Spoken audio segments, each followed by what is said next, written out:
સ્થાનિક સ્વરાજ્યની ચૂંટણીને લઈને રાજકારણ ગરમાયું છે. નિવેદનબાજીઓનો દોર ચાલી રહ્યો છે. ત્યારે સુરતના કોળી સમાજના યુવાન ચિરાગ ઝાલાએ પણ આક્રમક સભાની શરૂઆત કરી છે. કોળી સમાજને તેમણે શું સંદેશો પાઠવ્યો છે ચૂંટણી પહેલા વિગતે વાત કરીએ. વૈષ્ણવજન તો તેને કહીએ જે પીડ પરાઈ જાનાને રે. નમસ્કાર દર્શક મિત્રો, નવજીવન ન્યૂઝમાં આપનું સ્વાગત છે. હું છું ફૈઝાન. ગુજરાતનું રાજકારણ ફરી એકવાર ગરમાવાની શરૂઆત થઈ છે. સ્થાનિક સ્વરાજ્યની ચૂંટણીનો માહોલ છે.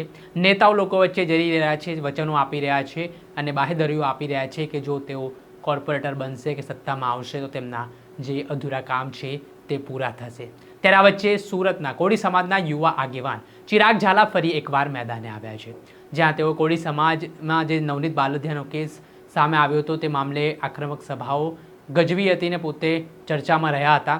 ત્યારબાદ હવે ઇલેક્શન જ્યારે નજીક છે ત્યારે તેમણે કોળી સમાજની સ્થિતિ વિશે વાત કરી ને કોળી સમાજનું કહેવું છે કે જ્યાં સુધી તેઓનો મુખ્યમંત્રી નહીં બની જાય ત્યાં સુધી તેઓ જમશે નહીં. તેના જ ભાગરૂપે આજે સુરત ખાતે જે સભા યોજાઈ હતી, આ સભા દરમિયાન ફરી ચિરાગ ઝાલાએ વાત કરતા પહેલાં તો શિક્ષણનો મુદ્દો ઉઠાવ્યો, જેમાં તેમણે કહ્યું કે આજે મેડિકલ કોલેજો ગુજરાતમાં કેટલી છે ને સરકારી કોલેજો ખાસ કરીને કેટલી છે.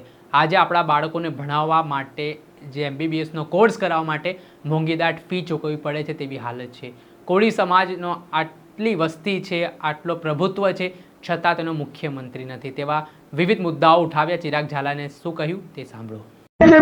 મેડિકલ ક્ષેત્રમાં આગળ જવું હોય અને સરકારી કોલેજમાં વારો ના આવે, બરાબર?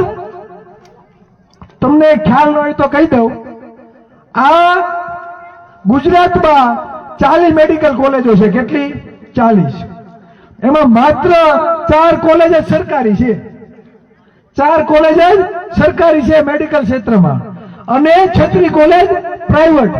આજે તમારા દીકરા દીકરીને નીટમાં કે 12માં સાયન્સમાં સારા માર્ક આવ્યા હશે, પણ મેડિકલ ક્ષેત્રમાં તેને MBBS થવું હોય છે, PHMS થવું હોય છે મેડિકલ ક્ષેત્રમાં, તો તમને ખબર છે કેટલા પૈસા જોઈએ? 1 કરોડ રૂપિયા જોઈએ ત્યારે તમારો દીકરો MBBS બને. તમારા આમાંથી બેઠા એક પરિવારની તેવર છે ખરા કે તમારા બાળકને તમે ડોક્ટર બનાવી શકો? તમે હાથ ઉધાર કરો જોઈએ. તમારા બાળકને તમે ડોક્ટર બનાવવાની તમારી કેપેસિટી હોય તો હાથ કરો, ખબર પડે કે એની કેપેસિટી છે કોઈની કેપેસિટી? તો આ તમારા બાળકોને MBBS બનવા માટે, ડોક્ટર બનવા માટે, સર્જન બનવા માટે તમને યોગ્ય અવસર મળતો નથી, તો એના માટે અવાજ ક્યાં ઉઠાવશો? તમને ખબર જ નથી કે અવાજ ક્યાં ઉઠાવો. સમજાય છે? બંધારણમાં સમાનતા અને યોગ્ય અવસરની વાત કરવામાં આવી છે, પણ યોગ્ય અવસર તમને મળતો નથી.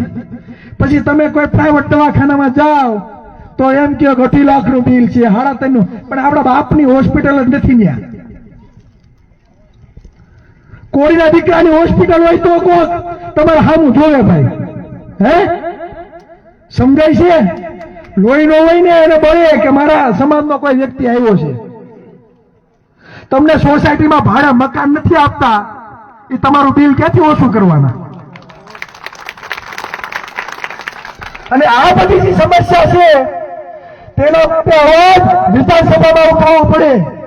વિધાનસભામાં તમે જે ધારાસભ્ય મોકલો છો, લોકસભામાં તમે જે સંસદ મોકલો છો, એ ટેબલ ખખડાવીને તમારા પ્રશ્ન માટે અવાજ ઉઠાવવા જોઈએ. પણ આપણે કોઈથી મોકલવાની ગણતરી કરી જ નથી. કોઈથી વિધાનસભામાં કોળીનો દીકરો ગયો છે અહીંથી?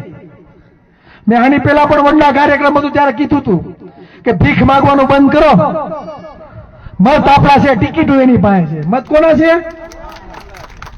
ખરેખર આ અંદરની વેદના બોલે છે અને ખરેખર તમારામાં કોળીનું લોહી હોય ને તમે તો સાથી ઠોકીને કહે છે કે કોળી ઠાકોર સમાજ 90% એક બાજુ અવતાર્યો, દુશ્મનોને ઘૂંટણી ન પાડી દે તો કોળીના દીકરા નહીં. અસંખ્ય નોકરી તમારી ખવાય છે, પણ એના માટે અવાજ ઉઠાવે છે કોણ? તમને ખ્યાલ હોય તો કહી દઉં, 2003 થી આપણું ઠાકોર અને કોળી વિકાસ નિગમ બન્યું. અત્યાર સુધીમાં આ 26 વર્ષમાં કદાચ 26 વર્ષ થયા છે અને 3 અનામત વર્ગ આવ્યું. તમારા ઘરમાં 4 સભ્યો હોય તો 1 મહિને એક મહિનાનો ટેક્સ તમે આ સરકારને ઓછામાં ઓછો 5,500 થી 6,000 રૂપિયા આપો છો. 5,500 થી 6,000 રૂપિયા. જે તમે સવારે ઉઠો છો, તમે પ્રેસ કરો, ચા ભૂકી ખાંડ, તમે ઘરની જે પણ ઘરવકરી તમે લ્યો છો, તેલથી માંડી તમે ગાડીમાં તમે પેટ્રોલ ભરાવો, સવારથી સાંજ સુધીમાં જે પણ વસ્તુ તમે ખરીદો છો, ક્યાંક ને ક્યાંક ટેક્સ સ્વરૂપે અમુક રકમ આ સરકારને જાય છે. કોના પાસેથી? આપણા પાસેથી. પર વ્યક્તિ દીઠ 1,500 થી 1,500 રૂપિયા સરકારને જાય છે. એટલે અંદાજિત 4 પરિવારના તમારા સભ્ય હોય 18 વર્ષથી ઉપરના, એટલે તમે 5,500 થી 6,000 રૂપિયા દર મહિને કોને આપો છો? સરકારને. તો 2,000 કરોડ તો એલા બિન અનામત વર્ગને આપે છે. તમને શું આપે છે? હે? તમને આપે છે શું? તો એના માટે અવાજ કોણ ઉઠાવશે? આ બહુ ગંભીર સમસ્યા છે, પણ એ બાબતે આપણું ધ્યાન જતું નથી. આઝાદી પછી અત્યાર સુધીમાં 78 વર્ષ થયા ને, આઝાદી પછીના 78 વર્ષ થયા. આ ગુજરાતમાં જેની માત્ર 2% વસ્તી છે, જેની માત્ર 2% વસ્તી છે, અત્યાર સુધીમાં કેટલા મુખ્યમંત્રી બન્યા ખબર? 8 મુખ્યમંત્રી બન્યા. ગામમાં 2 ઘર હોય તો સભ્યમાં ચૂંટાઈ ન આવે. ગામમાં 2 ઘર હોય તો સભ્યમાં ચૂંટાઈ ન આવે. એ અત્યાર સુધીમાં 8 વખત મુખ્યમંત્રી બની ગયા. જેને 6% મત છે આ ગુજરાતમાં, કેના જેના 6% મત છે આ ગુજરાતમાં, અત્યાર સુધીમાં 6 મુખ્યમંત્રી એના બની ગયા. જયારે 35% અમારો કોળી ઠાકોર સમાજ, 60% ઓબી સમાજ, આપણા કેટલી વખત મુખ્યમંત્રી બન્યા ખબર? માત્ર 1 વખત. માત્ર 1 વખત. અને ચિરાગભાઈ અવાજ ઉઠાવતો એમ કે ચિરાગભાઈ તો જાતિવાદી છે એમ. એટલે 35% મારો કોળી સમાજ છે, ચિરાગ ઝાલાને કદાચ જાતિવાદી કે તો કાંઈ ફેર ન પડે ભાઈ. મારા સમાજના હક અધિકાર માટે કદાચ મને હજારો વખત જાતિવાદી કે તો આ ચિરાગ ઝાલાને કાંઈ ફેર પડવાનો નથી. કેમ કે આપણી વસ્તી સૌથી વધારે છે, તો સમસ્યા અને પીડા પણ આપણી સૌથી વધારે રહેવાની. આપણે અંદરો અંદર ઝઘડામાં વ્યસ્ત છીએ. આપણા ભાઈ ભાગમાં એક શેઠો આપણા ભાઈને વધારે આવી ગયો હોય, એક વીઘો આપણા ભાઈને વધારે આવી ગયો હોય ને, તો એની આડે પણ આપણે દુશ્મની રાખીએ છીએ. રાખીએ છીએ કે નથી રાખતા? પણ ઓલા મારા બેટા સરકારમાં બેઠા બેઠા હજારો કરોડ રૂપિયા પોતાના ચોક્કસ સમુદાય માટે વાપરી નાખે છે. ત્યાં કોઈ અવાજ ઉઠાવવા નહીં જાય. ત્યાં કોઈ અવાજ ઉઠાવવા નહીં જાય. પણ આયા આપણા કોળી સમાજના ઉમેદવાર ઉભા છે તો એને નડવા જાય કે મેં બધી 2,000 કરોડ ખાઈ ગયો હોય. હે? આપણા હશે તો સમાજનું કંઈક કલ્યાણ થશે. હું તમને અમુક આપણે વાત કરીએ ને શિક્ષણની, કે શિક્ષણ હોય તો સમાજનો વિકાસ થાય. હું અમુક આંકડાઓ તમને કહું છું નોકરી બાબતના, તો તમને ખ્યાલ આવશે કે આપણી કેટલી નોકરીઓ ખવાઈ જાય છે. આવું તમને કોઈ કઈ નહીં કે આ લાઈવ થાય છે, બરાબર? એ ફાંકા મારવા કે કોળીએ ગોળ ચોટાવા ચિરાગભાઈ આવ્યા નથી, અને અહીંથી ચિરાગભાઈજી બધું બોલે માની નથી લેવાનું. તમારી કુળદેવી કે માતાજી બુદ્ધિ આપી છે કે નહીં બધાને? હે? તો એ પણ આપણે વિચારવું જોઈએ કે ચિરાગભાઈ કેટલું સાચું બોલીને ગયા અને ચિરાગભાઈ કેટલું ખોટું બોલીને ગયા. હું અમુક ભરતીના આંકડા બતાવું છું કે કેટલી નોકરીઓ આપણી ખવાઈ ગઈ. આઝાદી પછી આ બંધારણ જ્યારથી અમલમાં આવ્યું ત્યારથી દલિત સમાજની 7% વસ્તી છે, હવે 7% આરક્ષણ તેને મળે છે. આદિવાસીની 15% વસ્તી છે તો 15% આરક્ષણ તેને મળે છે. ઈડબ્લ્યુએસની 10% વસ્તી છે, 10% આરક્ષણ એને મળે છે. જ્યારે 60% ઓબી સમાજની વસ્તી છે, 35% કોળી સમાજની વસ્તી છે, છતાં આપણે 60 માંથી 70% આરક્ષણ મળે છે, છતાં 70% લેખે આપણી ભરતી થતી નથી. બીજા લોકોની વસ્તી પ્રમાણે થાય છે, પણ આપણી વસ્તી પ્રમાણે થતી નથી. અને આરક્ષણ હું એવું તમને કહી દઉં છું, ભાગીદારીની વાત તમને એમ થાય કે 7, 15, 10, 27 આંકડા બોલે એ શું? એટલે સિમ્પલ તમને કહી દઉં કે 100 પોલીસ કોન્સ્ટેબલની ભરતી થાય ને, એટલે હોય 7 દલિત સમાજના લેવાના, 15 આદિવાસીના લેવાના, 10 ઈડબ્લ્યુએસ ના લેવાના અને 27 ઓબીસી સમાજના લેવાના. એક તો આપણે 60% વસ્તી છે, એમાંથી ને અડધામાંથી ને 27% આપણે આરક્ષણ મળે છે. હવે કેટલી નોકરી આપણી ખવાઈ ગઈ છે એ બાબત હું તમને કહું.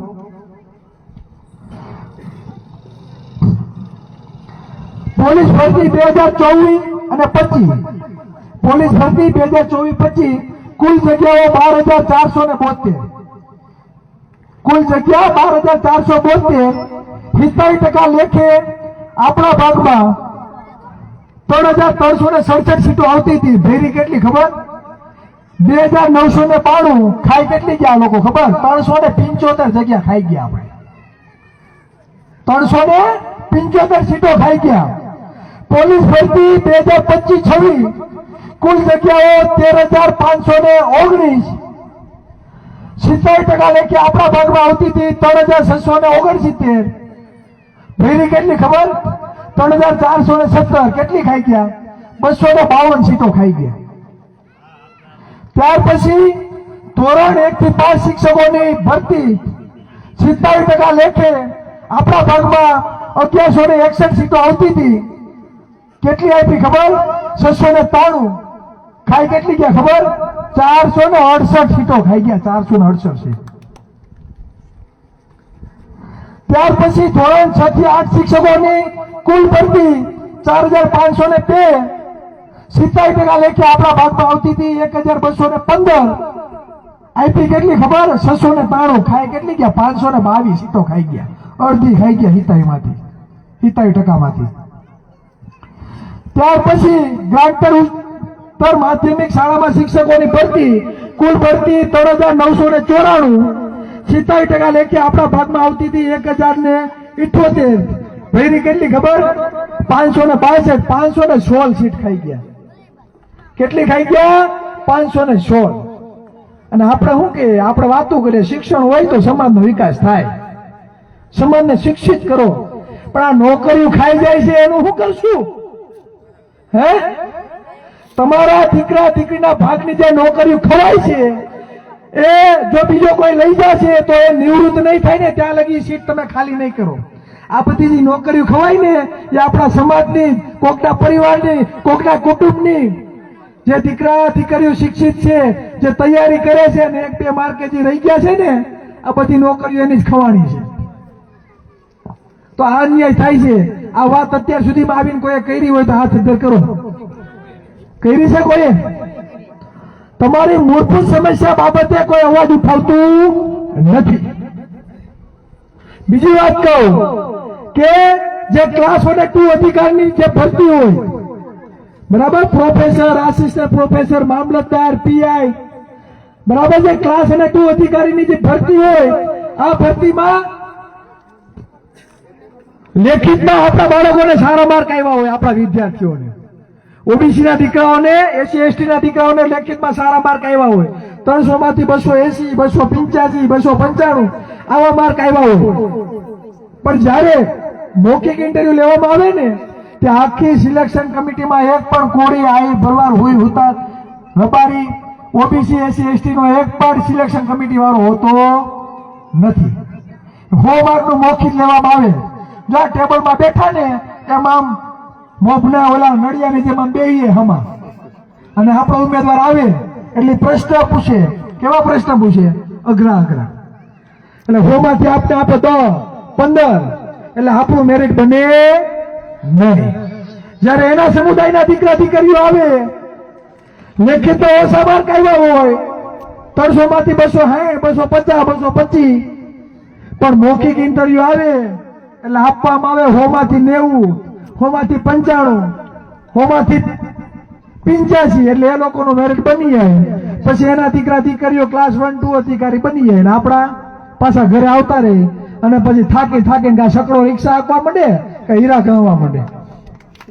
આ વાસ્તવિકતા છે. કેમ ભાઈ સિલેક્શન કમિટીમાં એક પણ કોળીનો દીકરો નથી ભાઈ?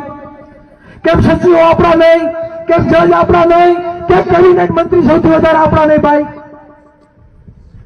ભૂપેન્દ્ર પટેલ જયારે મુખ્યમંત્રી બન્યા એ પેલા ભૂપેન્દ્ર પટેલ નું કોઈ નામ સાંભળ્યું હોય તો કયો જોઈએ? હાથ અધ્ધર કરો.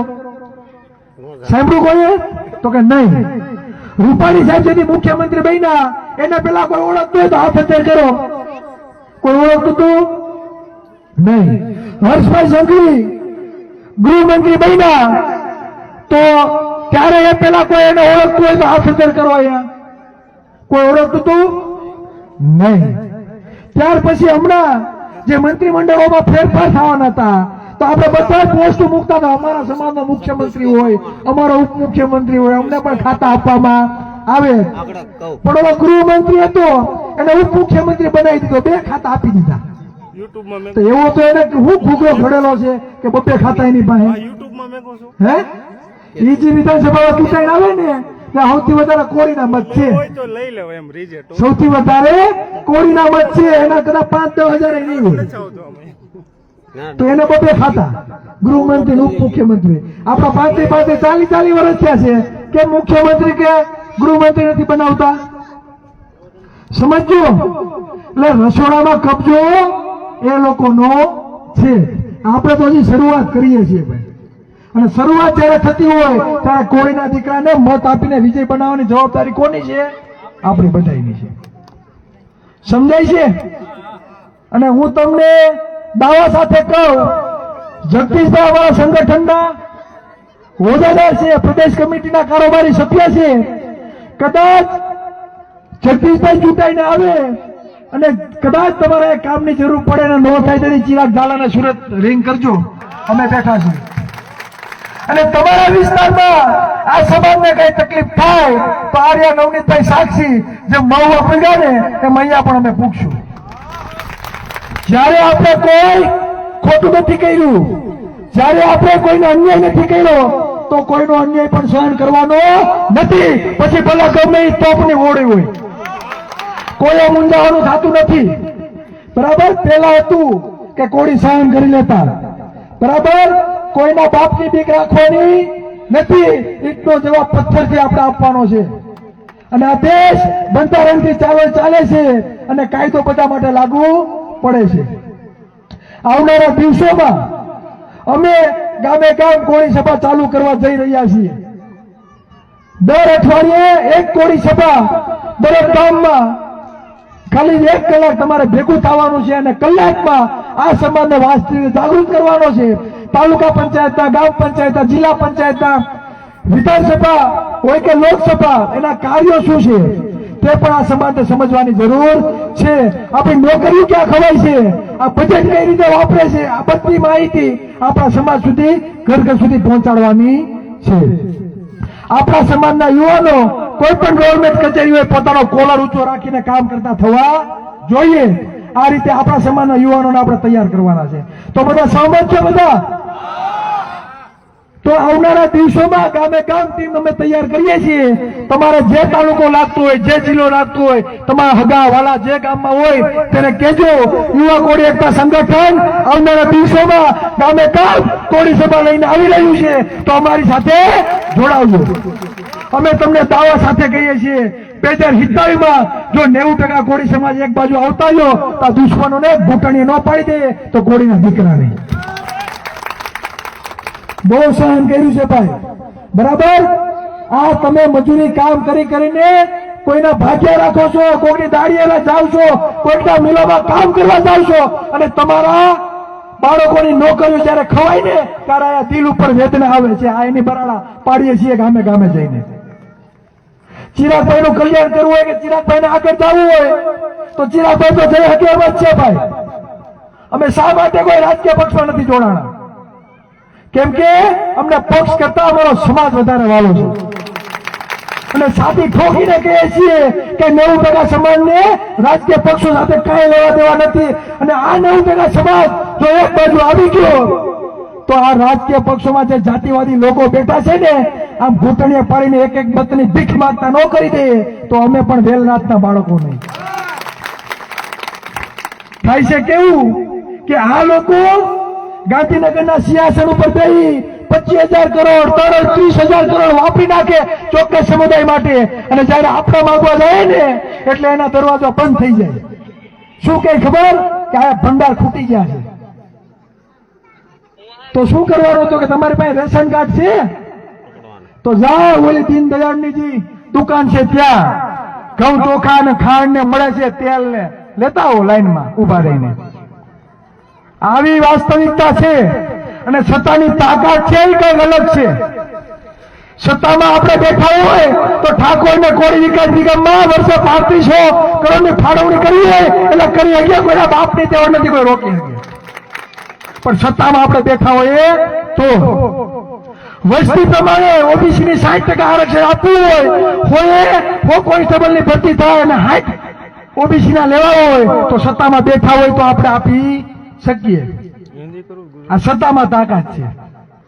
પણ આ સત્તાની જે તાકાત છે આ સમાજના ઘર ઘરે જઈને આપણે સમજાવવાની છે કે તમારા મતની કિંમત શું છે અને સત્તાની તાકાત શું છે. એટલે હવે માગવાવાળું પણ રહેવું છે કે આપવાવાળું લેવું છે? માગવાથી હંમેશા ભીખ મળે છે.